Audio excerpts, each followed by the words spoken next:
Please give it up for Bron Lewis.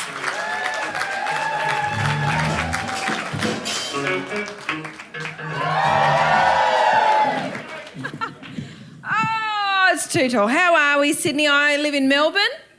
Oh, I love when that happens here. I just need you guys to know, Sydney, that we wouldn't do that for you. We're horrible down there. It's lovely to be here. It's a little bit of a culture shock for me in Sydney, I must say. You guys ask weird questions. I went into a pub today and a lady asked me why I was wearing a wig.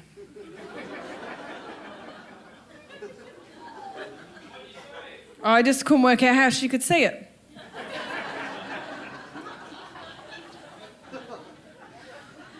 The bush is back, baby. Well, I don't know if it's back. The rules down there are changing all the time. I've got braids at the moment. Got to give the kids something to do on the weekends.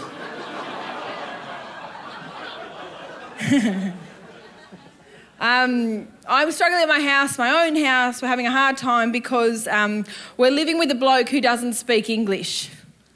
And I know this is really unpopular to say, but it's fucking annoying. I mean, he is only 2.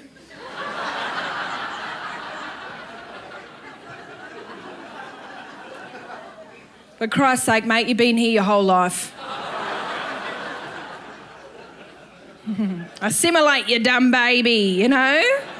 We're trying to teach him English, trying to teach our son English. It's hard to teach a baby English. We're teaching him words he needs to know to survive, because we do want him to survive.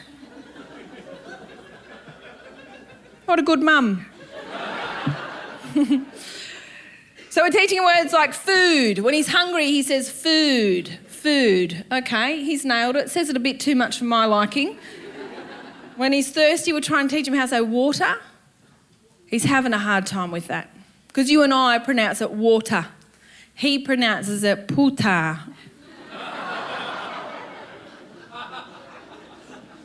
And that's funny. Because the cultured people in the room, we know that puta in Spanish means whore. So I've got this tiny little fella in this terry towelly onesie storming around my house like, puta, puta, puta. I'm like, that is incredible. This little fella does not know how to go through a whole day without shitting his pants, but he does know how to slut shame me in another language. Very advanced. I could sit him down and be like, mate, it's water, it's water, it's water. And he'd get there, but I don't, because it's funny. So we leave it. At home it's fine, at home it's fine. But in public it's a bit awkward because people know what it means, you know. I'll be in the supermarket, he'll be in the trolley, I'll be pushing him along, he'll be like, puta, puta, puta. I really should just give him a drink. Anyway, I'm pushing him along, people will be looking over and I have to have this moment with complete strangers. I'm like, do I want them to think I'm a shit mum who doesn't know how to teach her son how to say water, or a cool mum who wants her kid to be bilingual?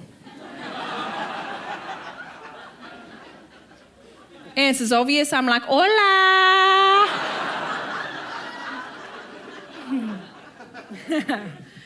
Had a bit of a tricky time lately personally because I had to live for 30 days with my in-laws.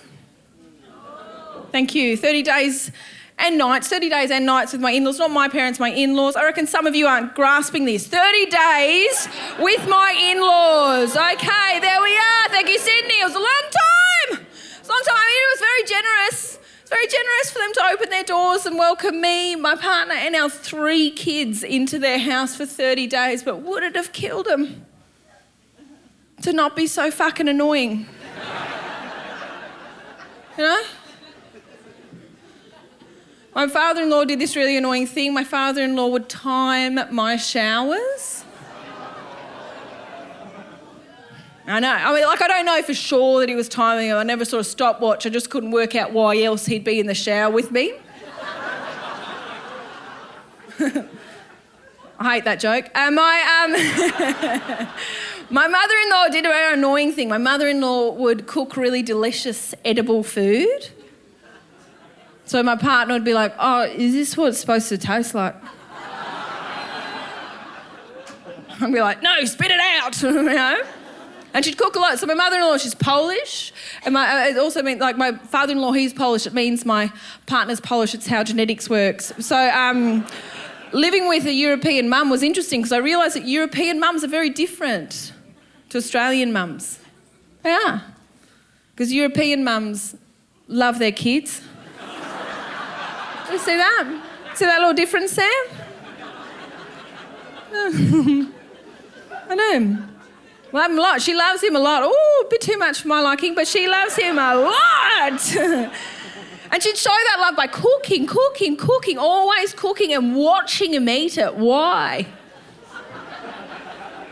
She never ate herself. She didn't deserve it. But she would always be watching him eat it. What's going on? One time I came home from work and he was sitting at the table slurping soup like a fat little piggy, and she was sitting across from him and just watching him like this. I was like, oh my God, I've got nothing in common with this woman. And then I noticed a single tear roll down her smiling face and I thought, there it is, I hate how he eats as well.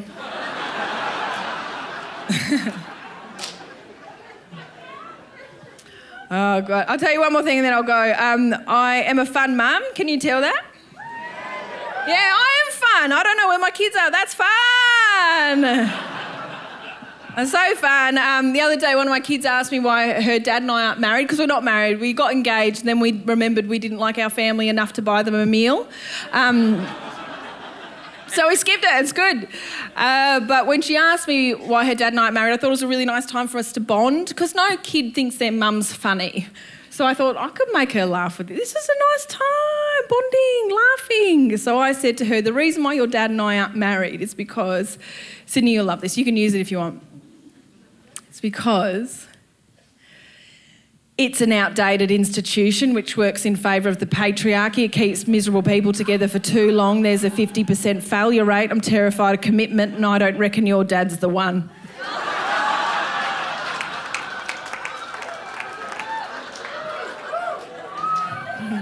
Then I tickled her. Woo! Oh, so much fun. I've been Bron Lewis. Thanks so much. Yeah, give it up for Bron Lewis, ladies and gentlemen.